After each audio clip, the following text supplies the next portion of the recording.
Hola, ¿qué tal? Soy el antropólogo Juan Ramón Álvarez Vázquez, docente de la licenciatura en Lenguas con enfoque turístico de la Facultad de Humanidades.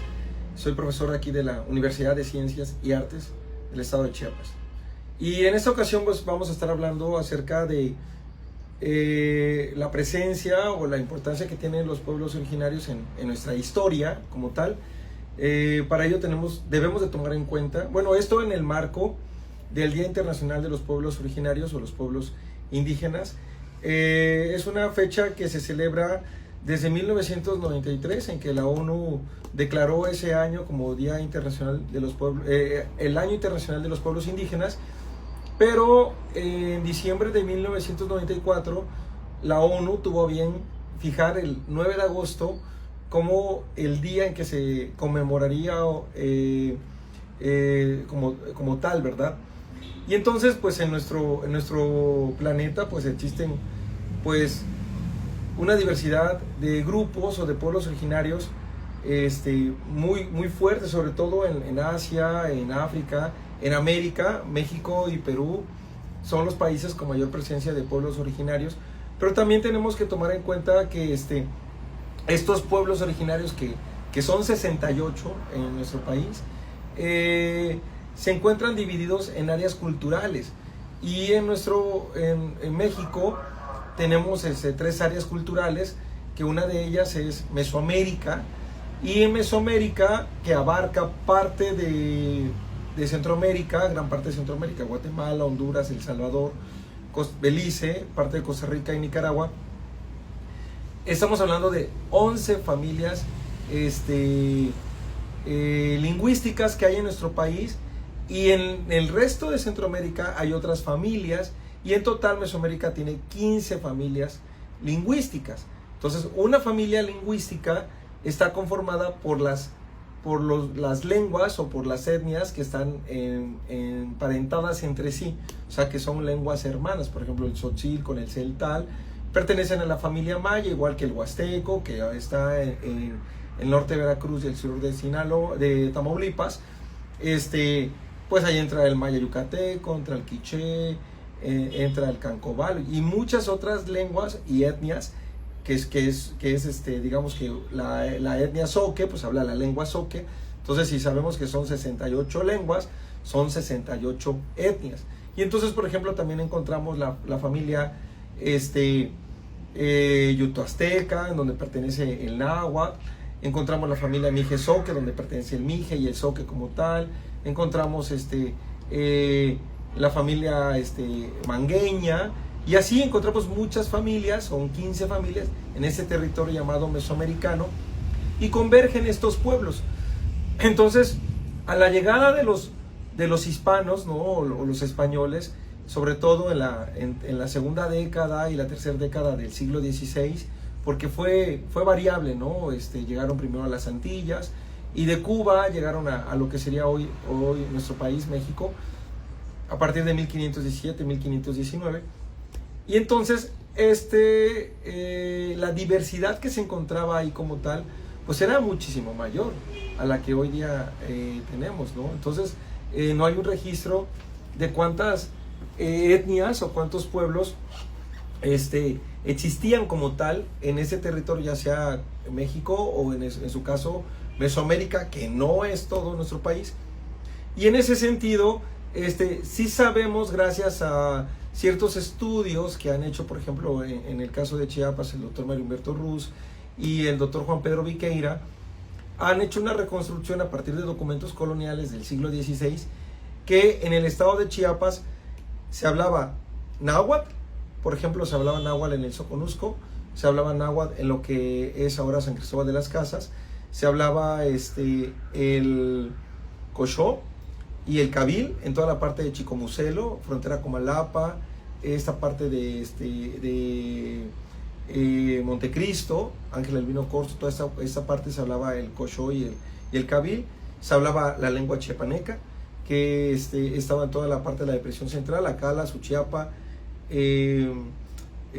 Chiapa de Corzo, la ribera de Chiapa de Corzo y parte de la Frailesca. Y entonces estas lenguas ya no se hablan hoy día. Entonces se fueron perdiendo conforme el tiempo, y lo mismo sucedió para el resto de nuestro país, o para gran parte de Mesoamérica, en que muchas de las lenguas se fueron acabando, se fueron extinguiendo, y como tal el grupo étnico, ¿sí?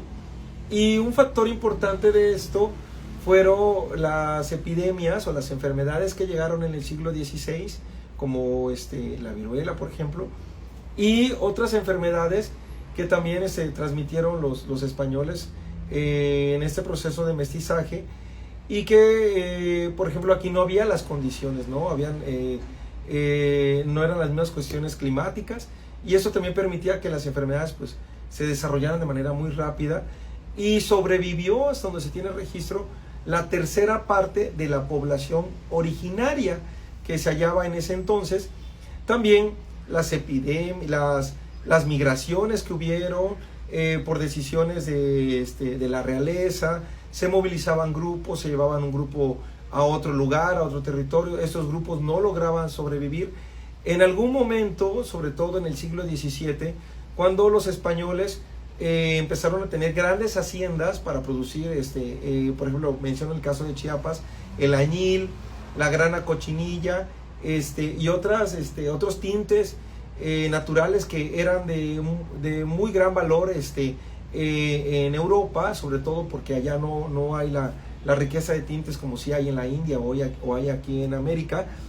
Entonces producían sobre todo la grana cochinilla y el añil, y empleaban mano de obra indígena.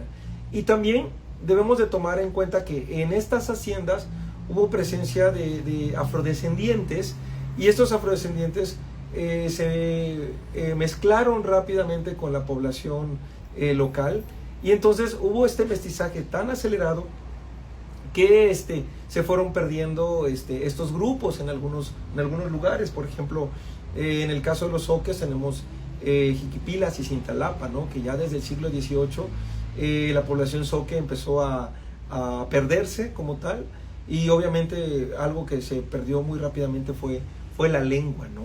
Entonces, este caso que menciono, el caso de los Zoques, pasó también aquí en la Depresión Central en el siglo XX, cuando por órdenes gubernamentales, sobre todo cuando en la época de la posrevolución con Vasconcelos, y se implementa las escuelas rurales, en muchos lugares se obligaba a los niños a hablar el español y no hablar su lengua materna, ¿no? Y entonces empezaron a perderse la lengua. Tuxtla, San Fernando, Cozocautla sufrió este proceso acelerado de la pérdida de la lengua, y estas razones, que fueron razones mismas del gobierno, en donde se le prohibía a los niños hablar su lengua, para que así pudiera el español incursionar en sus vidas, y pudieran hablar solamente el español, y para poder ellos ser parte del resto de la sociedad. Era la visión que se tenía en ese entonces. Perdían su lengua, y esto hizo que en muchos lugares también la presencia étnica se fuera perdiendo. Entonces hay muchos factores a lo largo de la historia que ha hecho que los grupos y los pueblos originarios como tal hayan sufrido esta pérdida de la lengua, pérdida de los elementos de su identidad étnica, ¿no? Entonces estos 68 pueblos que hoy día aún existen en nuestro país, se conservan, han hecho un trabajo muy loable en preservar y mantener su identidad cultural. Por eso la ONU desde 1994 ha declarado este día, ¿no? Para no solamente a manera de celebración o de conmemoración, sino para hacer un análisis, para hacer un recuento, para hacer para darnos cuenta, hacer conciencia de la importancia que tienen los pueblos originarios en los países a los que son parte de su territorio, y de que los pueblos originarios son los dueños de estas tierras, son los dueños de esta cultura desde antes de la llegada de los españoles. Y a 500 años de este proceso que se le ha denominado conquista, pues los pueblos se mantienen, ¿no? Se mantienen, hay un proceso de resistencia, y no solamente es pensar en su lengua, es pensar en sus danzas, es pensar en su literatura, es pensar en su música tradicional, en sus rituales, en sus ceremonias, es pensar también en que son dueños de su territorio, es pensar que son dueños de la montaña, de toda la riqueza que hay ahí, y que los pueblos originarios son los que deben de cuidar de ellos, son los que conocen sus territorios, son los que conocen su biodiversidad, son quienes poseen el conocimiento de su espacio. De ahí deriva la cosmovisión, de ahí deriva la medicina tradicional, de ahí deriva el respeto a la madre tierra. Por eso se tiene un apego importante a través de los rituales a respetar y ofrendar a la tierra, a los astros, al viento, al agua, porque esta conexión no se ha perdido desde tiempos prehispánicos, en donde los pueblos tenían a sus deidades y estaban representados y tenían, pues, hoy ya afortunadamente se sabe el nombre de muchos dioses, ¿no? Y en ese sentido, a 500 años ha habido una resistencia a través de las prácticas cotidianas que hacen todos los pueblos en sus textiles, en la música, en la danza, en la lengua que se sigue transmitiendo y que debemos de respetarla y debemos de llamarle a las cosas como son, ¿no? Entonces, por ejemplo, aquí en Tuxtla muchas palabras todavía se dicen en zoque, hay apellidos en zoque, hay nombres de flores, hay nombres de plantas, hay nombres de frutas, hay nombres de lugares en zoque, hay los saludos, los cantos, y nos debemos de sentir orgullosas de nuestra identidad cultural. La gran parte de la población en México somos descendientes de estos pueblos originarios, y el artículo 2 de nuestra Constitución es muy claro en establecer quiénes son los pueblos originarios, e inclusive hay un reconocimiento a los pueblos afromestizos. En la costa de Chiapas, en parte de la Depresión Central, hay presencia de los grupos afromestizos, como también en la costa chica de Oaxaca, de Guerrero, en buena parte de Veracruz.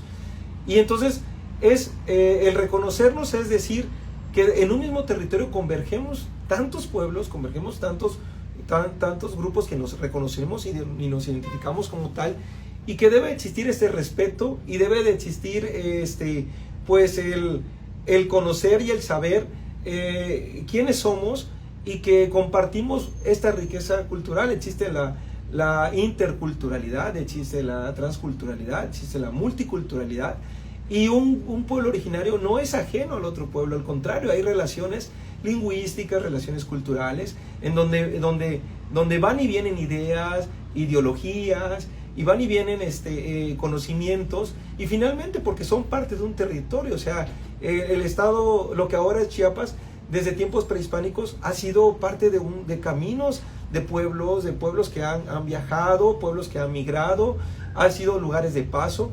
Y también debemos de entender que estos pueblos que hoy día existen, ¿no? En el caso de Chiapas, tzotziles, celtales, cancovales, cachiqueles, zacatecos, mochos o motocinclecos, zoques, lacandones, o sea, todos estos 13 pueblos, son 13 etnias, son 13 lenguas, tienen una historia.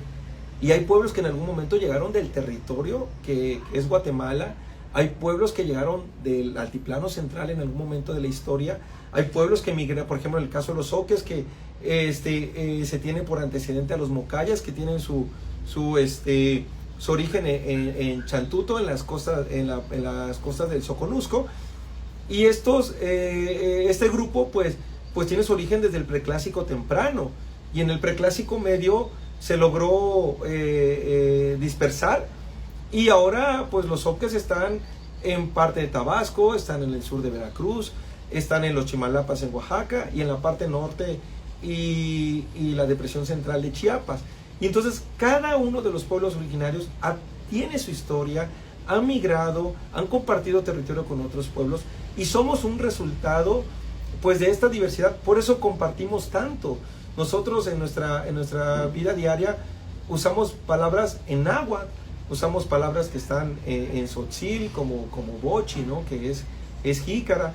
Vamos al mercado y compramos y interactuamos con personas de otros pueblos, y al final estamos compartiendo y teniendo esta cuestión de comunicación. Entonces la historia es clave para entender cómo los pueblos se han dispersado y cómo los pueblos hoy día están ahí en sus territorios, y que son los dueños, cada pueblo es dueño de su territorio, son los guardianes, los hacedores de la cultura, los que cuidan y resguardan la tradición, ¿no? En cada lugar. Entonces sí es muy importante que exista este respeto, esta tolerancia. Yo creo que el conmemorar el Día Internacional de los Pueblos Originarios es una invitación a reconocernos, no nosotros, no reconocer al otro, sino reconocernos nosotros como parte de estos pueblos, y también el poder respetar la cosmovisión, la forma de pensar, las tradiciones, la lengua sobre todo, el poder mantener la lengua es muy importante, porque a través de la lengua pervive la cosmovisión, pervive las formas de ver las cosas, y entonces es un devenir histórico, ¿no? Estos 68 pueblos que conforman a los pueblos originarios de nuestro país, aunque no compartimos el mismo área, ¿no? Unos están en lo que llamamos Aridoamérica y otros están en Mesoamérica, tenemos una misma historia compartida de algún modo, ¿no? Y entonces siempre los pueblos, la cultura es dinámica, entonces siempre los pueblos van a estar movilizándose, adaptándose, incursionando nuevos elementos a su cultura. Y entonces en la época colonial existieron diferentes movilizaciones. Algunos pueblos no lograron sobrevivir, como yo mencioné en el caso de Chiapas, los Cochó, los Kabiles, los chiapanecas, ¿no? Como etnia como tal, no existe ya la lengua como tal, pero quedan elementos de la lengua, ¿no? Queda mucha parte de la lengua que todavía se sigue trabajando, y lo mismo sucede con otros pueblos, ¿no? Que de repente decimos, las lenguas están en peligro de extinción. Bueno, pues entonces debemos de trabajar. Ahora hay institutos, hay universidades, hay licenciaturas, maestrías, que nos invitan a poder integrarnos, y nos invitan a poder hacer investigación, hacer difusión y generar la conciencia.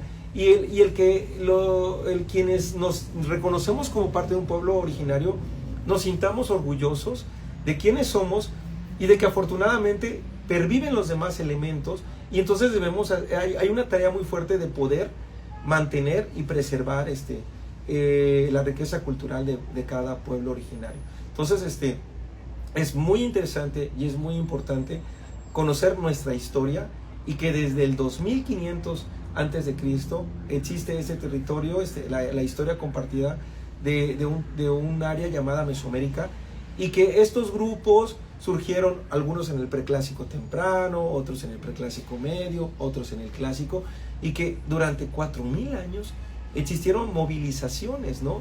Y estos grupos, pues en algún momento fueron teotihuacanos, toltecas, mayas, zoques, purépechas, mixtecos, zapotecos, estos grandes grupos, que de ahí surgieron otros grupos que hoy día les llamamos etnias, ¿no? Y por eso están aglutinados en familias lingüísticas, y que entre ellos comparten, ¿no? Entonces es muy interesante cuando nosotros, por ejemplo, aquí en Chiapas, vamos a San Cristóbal de las Casas y vemos y reconocemos a la gente por su indumentaria, y decimos, no, pues ellos son de Ocosingo, ellos son de Nijapa, ellos son de Sinacantán, ellos son de San Juan Chamula, y que aunque unos son choles, otros celtales, otros son tzotziles, son parte de una misma familia. Por eso en sus palabras se comparte, por eso en la vestimenta textil aparece iconografía que es compartida, o sea, son parte de este mismo pueblo.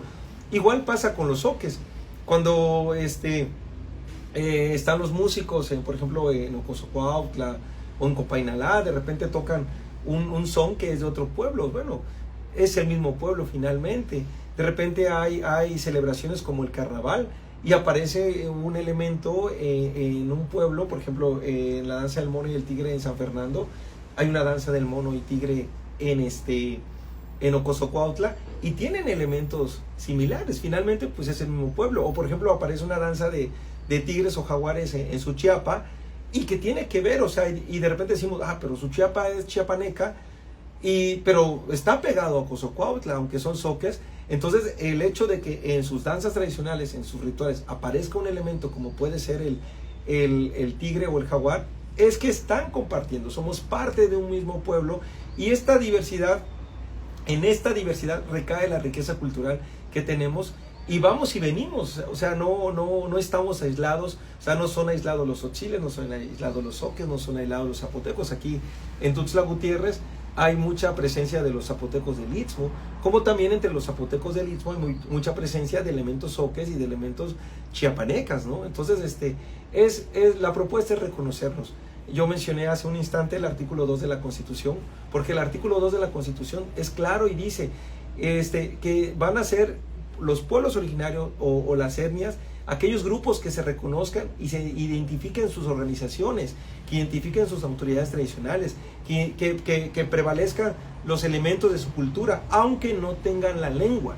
Entonces la lengua es un factor importante de cada pueblo originario, pero hay pueblos originarios que ya no la tienen como tal, y sin embargo se siguen reconociendo como parte de esta etnia, siguen haciendo de manera cotidiana su música, su danza, su gastronomía, sus textiles, sus rituales, y lo siguen manteniendo. Entonces, a esto es a lo que los antropólogos le hemos llamado resistencia cultural, porque somos conscientes de esta riqueza y entonces debemos de mantenerla, ¿no? Entonces, es muy importante no echar a saco roto todo el bagaje histórico. Claro, obviamente no todo ha sido una historia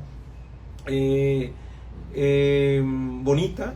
Ha habido matanzas, ha habido destrucción del territorio, ha habido saqueo, ¿sí? Ha habido esclavitud, ha habido muchas cosas negativas que pues han hecho que los pueblos originarios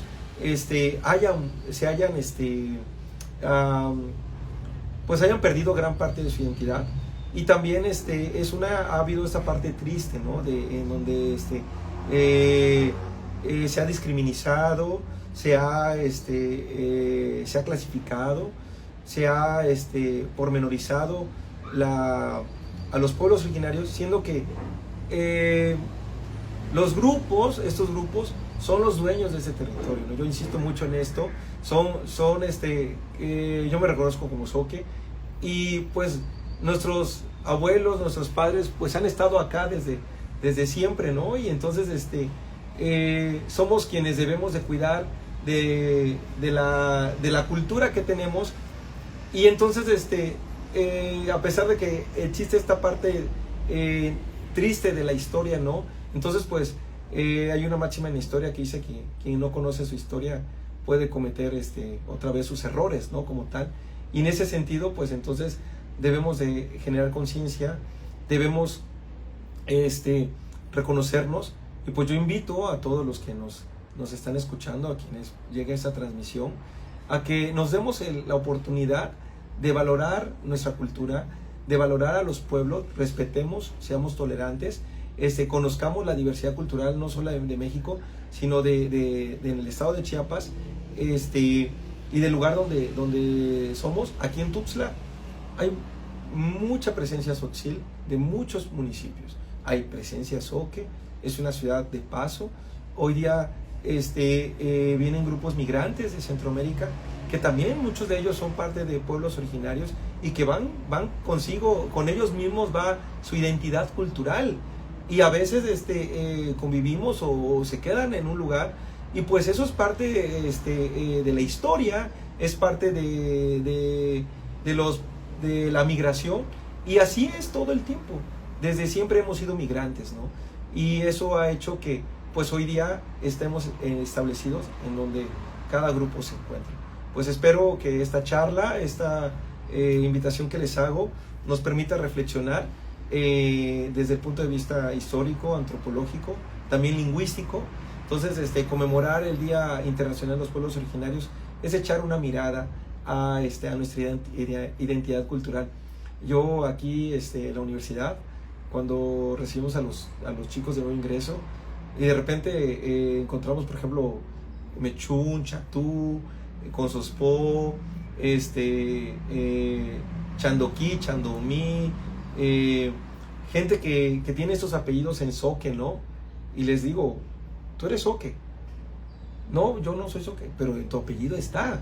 En tu apellido cargas tu identidad cultural, ¿no? O por ejemplo, Nangucé, Nanguyasmú, Nucamendi, Ningenda, Toalá, Simuta, Champu, lo mismo, son descendientes de chiapanecas. O sea, que se sientan orgullosos de que en su apellido está su origen cultural. O de repente cuando Moshan, Ensim, Patistán, Santis, o sea, son apellidos mayas que todavía prevalecen en la sociedad, y muchas veces desconocemos la relevancia que todavía, y ahí en el apellido está la impronta, está el origen, ¿no? Entonces tenemos tantas cosas en la vida cotidiana que nos siguen jalando al reconocernos, ¿no? Entonces, pues ahí queda la invitación. Espero pues les haya gustado esta charla, y pueden dejar sus comentarios y con gusto los puedo compartir. Es una manera de construir la información, de construir de dialogar, ¿no? Y de seguir generando conciencia. Pues que vengan pues que esta celebración nos siga generando, ¿no?, esta conciencia. Muchísimas gracias. Instituto Nacional de Antropología e Historia. Secretaría de Cultura. Gobierno de México.